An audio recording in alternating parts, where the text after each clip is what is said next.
Glad to see so many here and so many of our own alumni.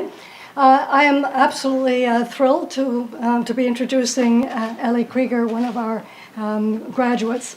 We're here to celebrate the publication of her latest cookbook, but she is a multi-talented person, and if I described all the different things that she does, then she wouldn't have any time to make her remarks, and you wouldn't have an opportunity to talk with her, etc. So I'm going to have to just highlight some of her special talents. She is a master's degree graduate from our program. She had a private practice, and she counseled a number of people, a variety of clients, from homemakers to CEOs to celebrities. And besides that, many of you know her from the fact that she is the host of the Food Network's hit show called Healthy Appetite, and is now airing on the Cooking Channel. And her warmth and her charisma have made her a leading go-to nutritionist with a lifestyle emphasis, and we are really proud of that. She's besides her cookbooks, well, maybe I will say something about her cookbooks first, which is her first one was called Small Changes with Big Results. It was really a how-to book on how to make easy to live with habit changes and with a lifestyle emphasis. Her second one was called The Food You Crave, Luscious Recipes for a Healthy Life. I think that the titles themselves make you want to enjoy food. And which was, in fact, a New York Times bestseller, and was peaked at #2, actually, on the list. She also, The Food You Crave, also won the 2009 IACP cookbook, and I actually know what that stands for, the International Association of Culinary Professionals. Is that right? We're just doing a workshop in a few weeks that we'll be involved in. She also got the James Beard Foundation Award for the best cookbook with a healthy focus. And her third cookbook was So Easy, Luscious Healthy Recipes for Every Meal of the Week. And today's, the book that we're celebrating today is Comfort Food Fix, Feel-Good Favorites Made Healthy. Just to say that as a faculty, we were talking about it, that we in fact have cooked recipes from our cookbooks. And Pam Cook and I work in schools, and we are going to buy a number of copies of your latest book to give as thank yous to the teachers who have been involved in doing our nutrition sessions. And that's because we find the books very extremely valuable and usable, and talk about health as well. Now, as if that wasn't enough, she's in fact been very involved in the media. I will just say, and as a side, that even when you were a student here, when she was a student here, she was very interested in the media and did an internship, was it with CNN? With CNN down in Atlanta, Georgia for a few months. And so that was beginning, so her interest was always there. So she's been gone to many different channels to appear and talk about nutrition as a guest expert in shows such as the Today Show, Good Morning America, CBS Early Show, Live with Regis and Kelly, CNN, etc. It's getting too long. Well, ABC News now. Well, even Dr. Oz. So I'll just have to add that. Dr. Oz. She's also a columnist in various magazines, and she's written for People magazine, Self, Better Homes and Gardens, Cooking Light, etc. And more recently, she's been very much at the forefront of First Lady Michelle Obama's Let's Move campaign. And Michelle Obama personally invited her to head up the Healthy Kids Fair that was at the White House in 2010. So Ellie prepared a colorful array of fresh fruits and vegetables in the White House kitchen, and challenged dozens of children to eat in that way, and how to eat in a rainbow, and how to make fruits and vegetables taste good and enjoyable.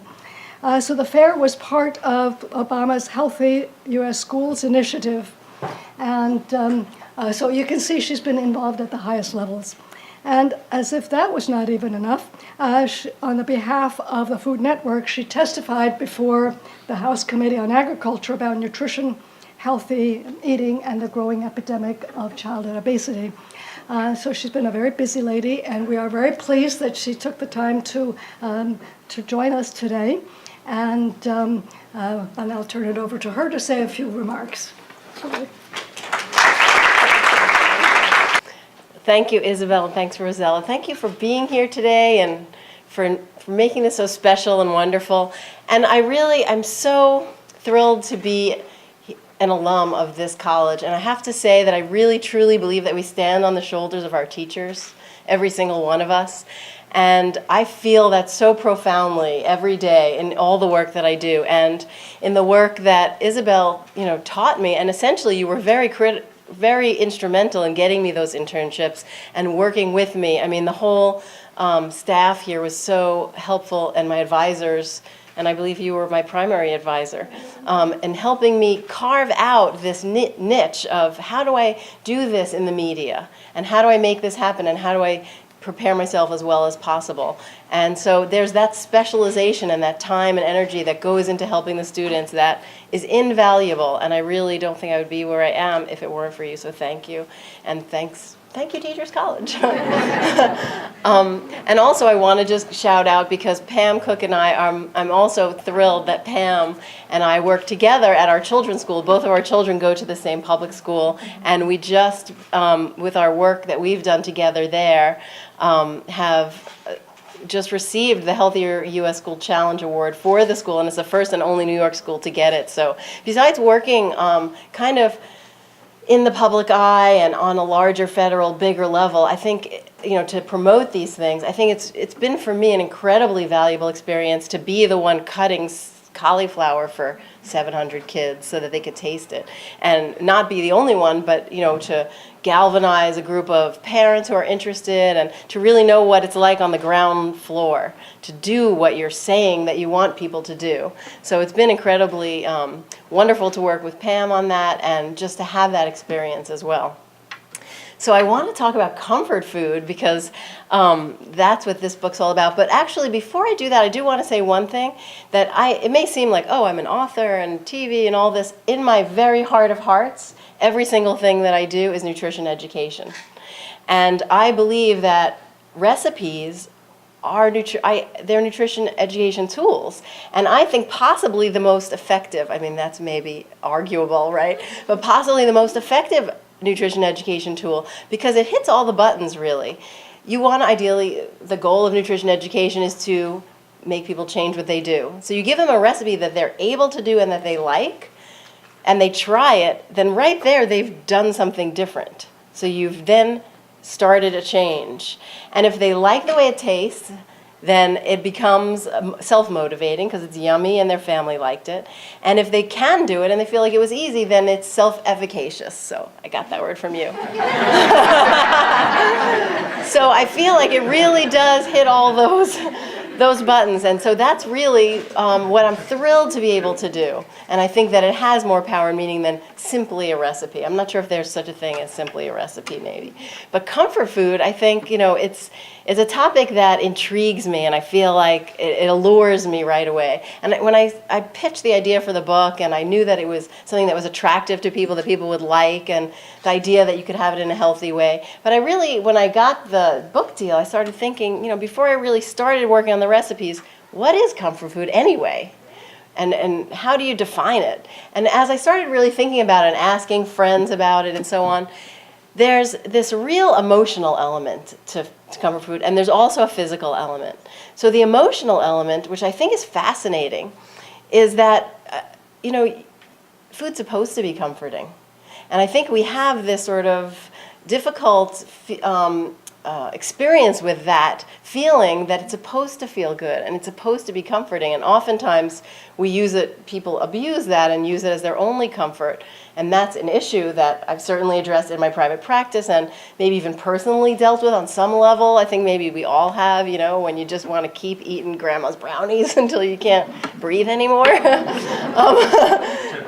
But But doing that but experiencing comfort and pleasure from food in a healthy way, I think is so very important and so critical to good nutrition, really. And if you think about it, the very first moments, the closest moments that we have with our caregiver are when we're feeding. When we're eating as babies, infants, they're our closest moments. So we're getting all of this physical comfort and emotional comfort from food. Then it's also memories.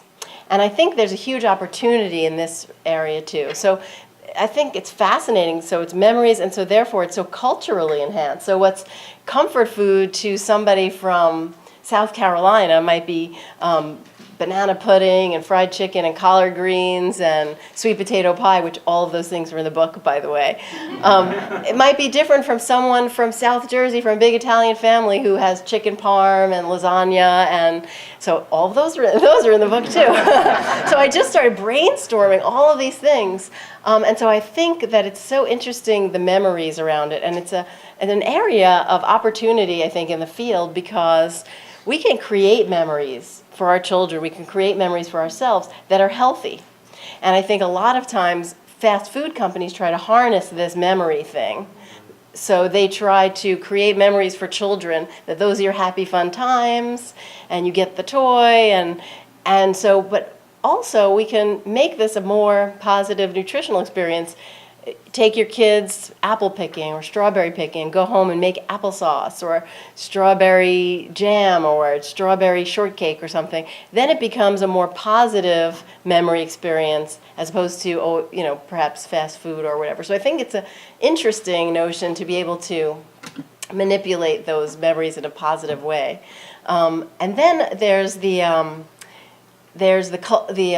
physical aspect of it. So I think also, I don't have any history or any memories around ramen noodle soup, but I find it so incredibly comforting. Actually, last winter, when it was so cold and brutal, I was like kind of depressed about it, and the thing that brought me out was every Friday I would try a different ramen house in New York. And if you want to know the best ramen places, talk to me after, because I can give you the whole scoop on that. But so what is it about ramen noodles, or what is it about curry that makes me feel comforted when I don't have any real, history with that? So I think it's a sense of fullness, that it makes you feel full, and it's also a sense of warmth. So there's not that many crisp, bright salads in this book. I have in my other books a lot of those. But here you're going to get more slaws and roasted vegetables and casseroles and things like that.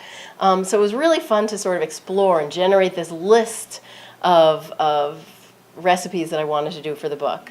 And then, but just one more point on this is that there's a lot of research that I found interesting too. So I started looking at what's the research on comfort food. And guess what is the number one comfort food? This really shocked me. Number one comfort food, according to Brian Wansing's research from Cornell University. Any, just throw out. Macaroni and cheese.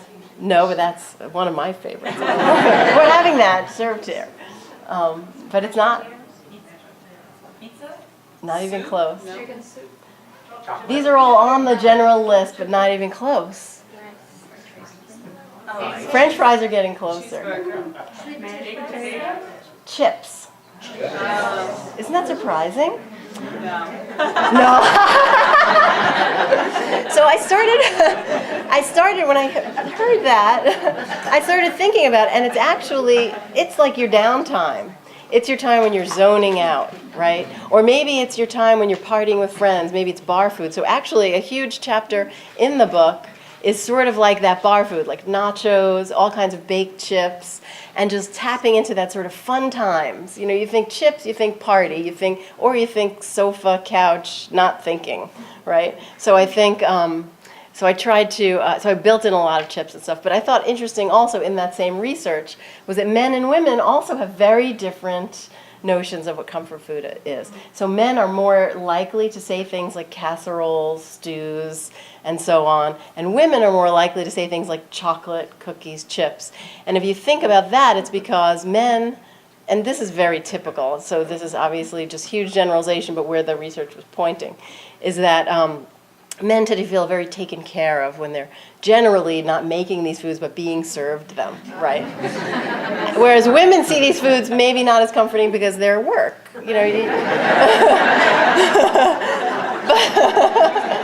Whereas, you could just like pop some chocolates in your mouth kind of thing. So I think that was super interesting. But so just like looking at the whole notion of comfort food, I thought was more deep and fascinating than I ever realized.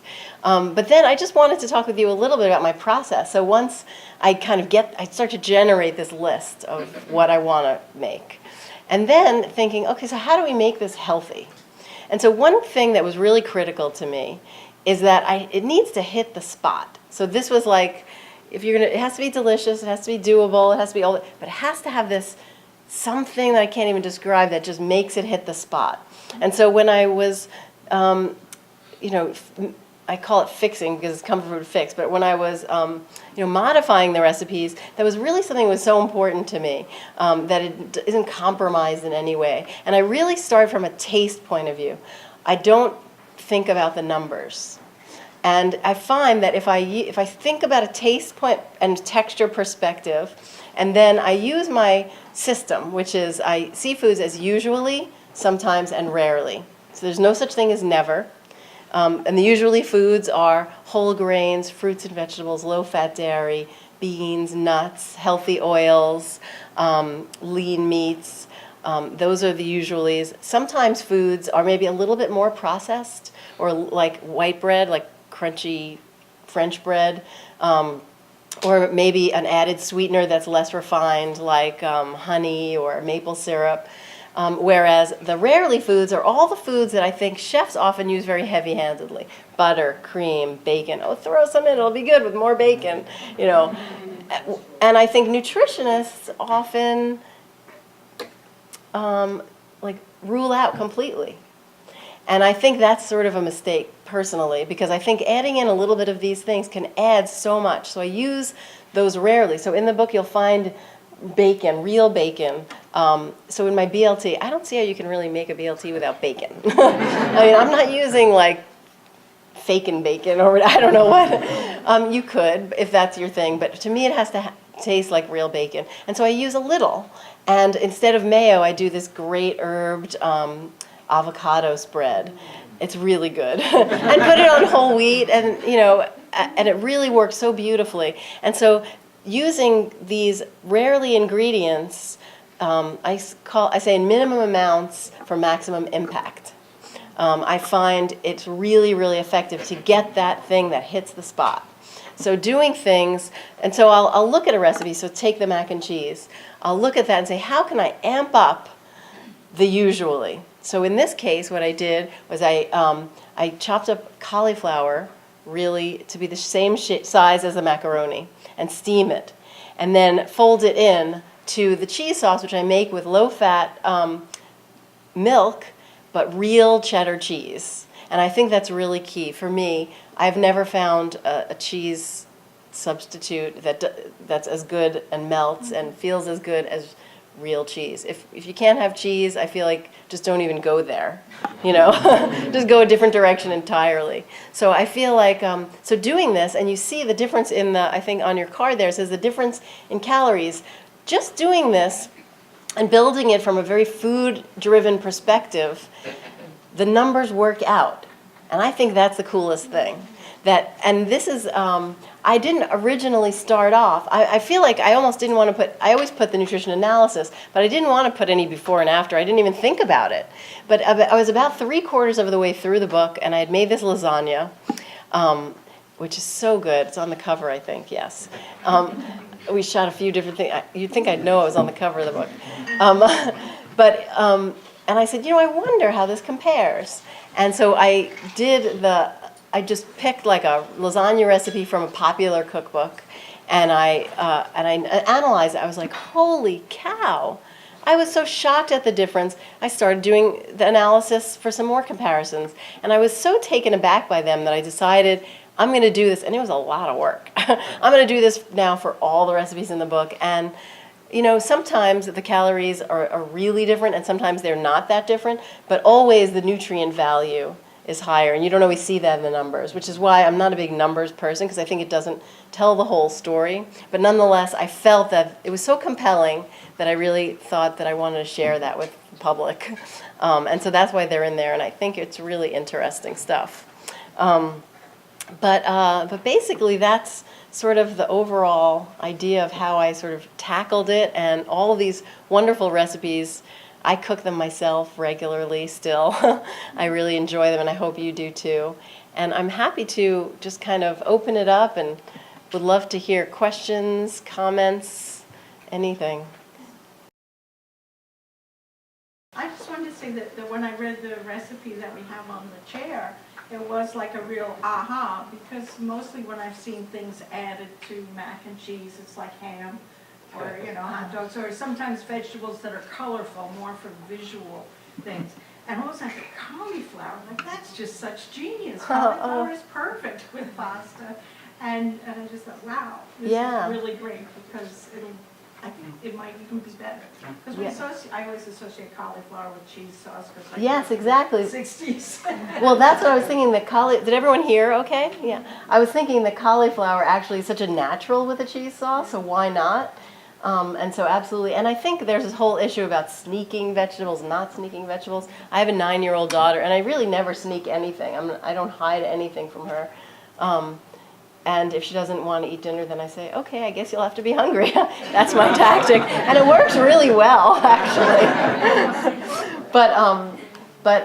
So I think sometimes, though, it's nice to be able to meld it in to recipes where you wouldn't necessarily expect it. And I do the same thing with a lasagna and many meat dishes. I do finely chopped, sautéed mushrooms, because they have a textural compatibility with the meat. So you can use less beef, and actually you can get that moistness even with lean beef, because the mushrooms are so moist. So that's another really good example of that. But I'm glad you appreciate that. Thanks. About the avocado, to me, that's a comfort food in itself. Anyway, but it's healthy, so that makes sense to enhance.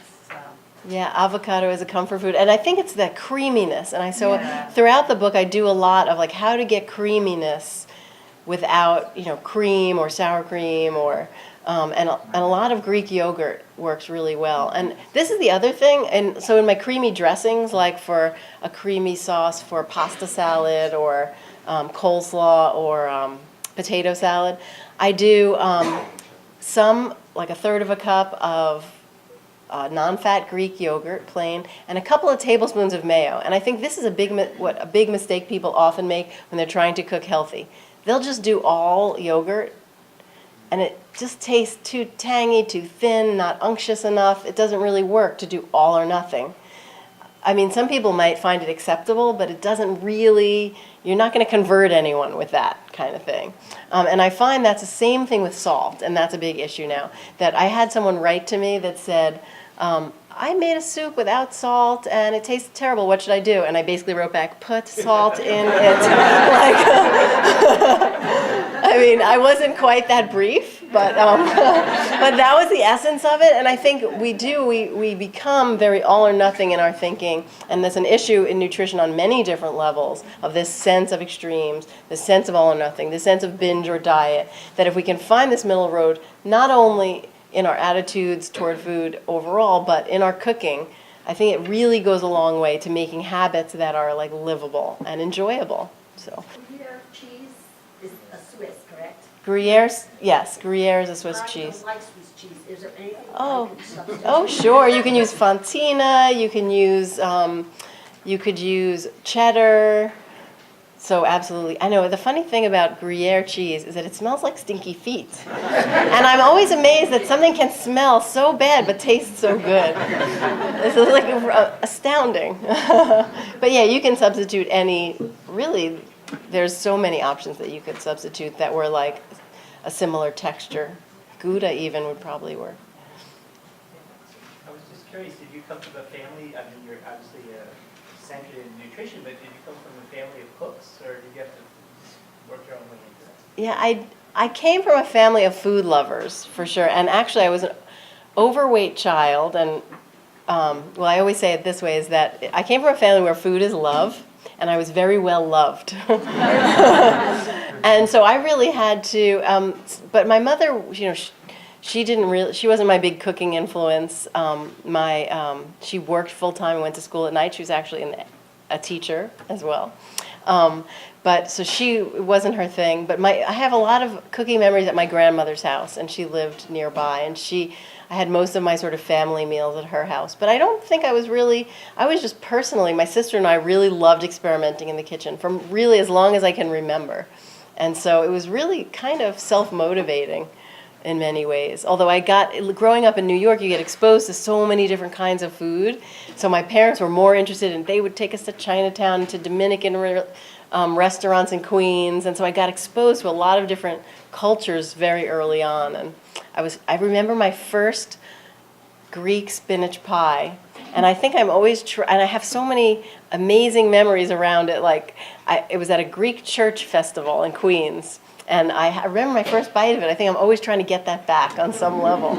But so my memories are more from just being in New York and so on, and then just floundering in the kitchen. I was just always interested in cooking. In college, I had a burner and a toaster oven. I would make like lasagna and eggplant parmesan and stuff. And it was totally illegal what I was doing. Yes? Yeah, and when did you become food conscious? Like to see that as a future nutritionist, that you had to like eat the things that you love, but you had to make some changes. When did you realize it? So when did I start to become more just sort of obsessed with food and more looking at food in a positive light? Yes, and Yeah. not being indulgent and everything. Yeah. I was about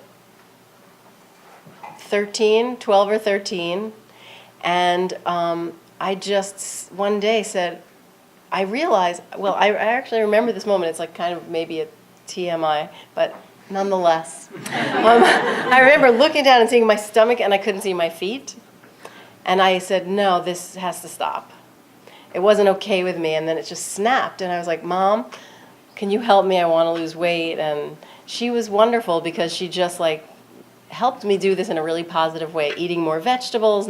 It was mainly, at that age, I was still growing and blooming, and I started being more active and stopped snacking so much and just ate 3 meals and maybe 1 snack and a lot of vegetables. Really, she helped me find my path that way. And it was like magic for me at that young age, and I just blossomed. And I really feel, and then I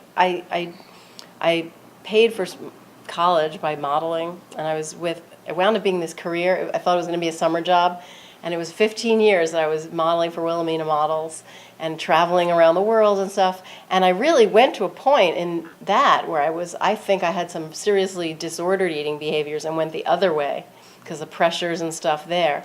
And I think ultimately through studying nutrition, I learned how to find a healthy place with food. And that's why I'm really to love food in a healthy way. So not to suddenly be afraid of food and uber controlling about food, but to find this place where you're loving it still, but in a healthy way. And I feel like that's what I'm trying to help people do. And that's, it was a bit of a journey and swinging back and forth, but. And I get so frustrated when even an organization like Weight Watchers, which is research-based and is a successful eating plan, still they put out products that have artificial ingredients in them or excessive salt. And it upsets me. I think it's, I don't know, it's so like not honest to me. And when I saw your show on Food Network, I'm like, where have you been all my life? Thanks. because you would say what you just said tonight, that number one, it's about the taste. And that feeling of satiety and satisfaction, both when it's on your tongue and for the hours following the meal. And that you don't use, it's easy to find ingredients for your recipes, and they don't take hours to prepare. It's, they're practical, and yet, they're just so tasty. So I just have to say thank you so much. Thank you for that feedback. That means a lot to me. And I think unfortunately in the nutrition community, and I've been really, I'm as a registered dietitian, active in the American well, it's now called the Academy of Nutrition and Dietetics. They just changed their name.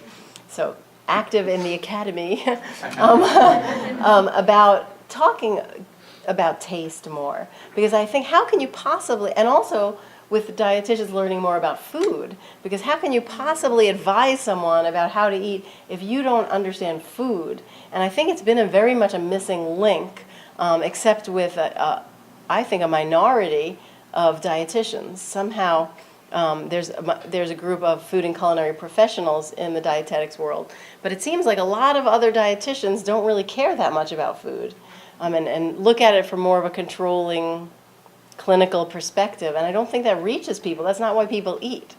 So I think it's really important, and I think a lot of young people are coming into it more from a foodie perspective. So I'm really sort of refreshed to see that happening. I don't know if you find that from your perspective, from the admissions perspective. It's a positive approach rather than a punitive approach, and that's the whole thing with eating disorders, is the restrictive eating doesn't work. Right. So it's very refreshing.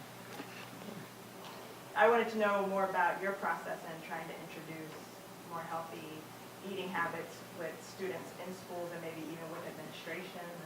Yeah, I think there is a huge awareness now more than there ever has been, and especially with Michelle Obama's initiatives, the Child Nutrition Act, even though you only get 6 cents more per meal, there are much better sort of parameters of what's required in terms of vegetables and whole grains.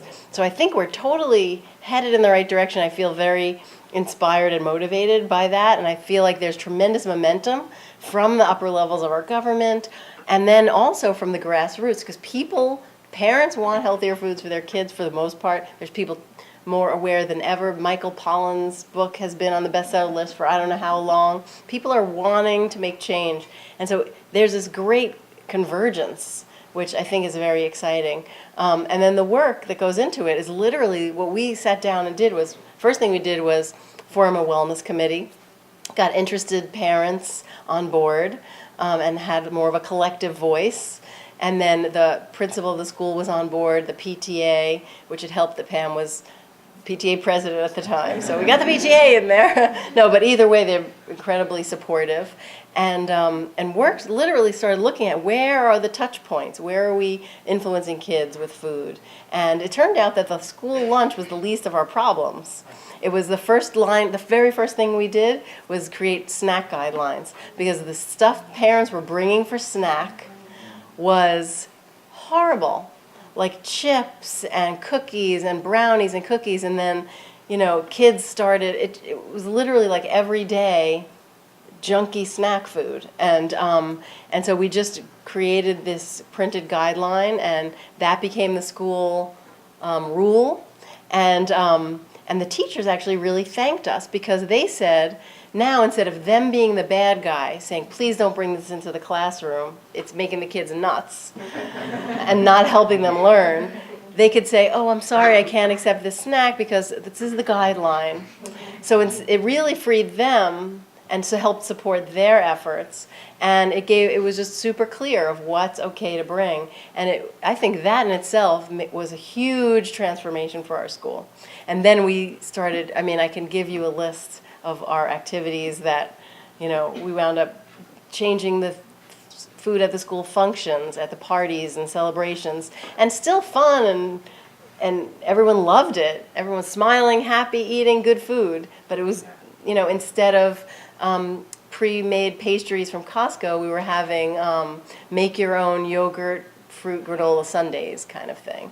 So we really changed a lot of things. And like I said, the school food that they're served for lunch definitely, around the country needs to change, but New York does a pretty good job, and still can improve, of course, but it really turned out to be like the least of the problems. But that's a whole huge issue, but I do think there's a lot of opportunity for people in the field, and it's an exciting time, as I can remember, for change. So thank you so much.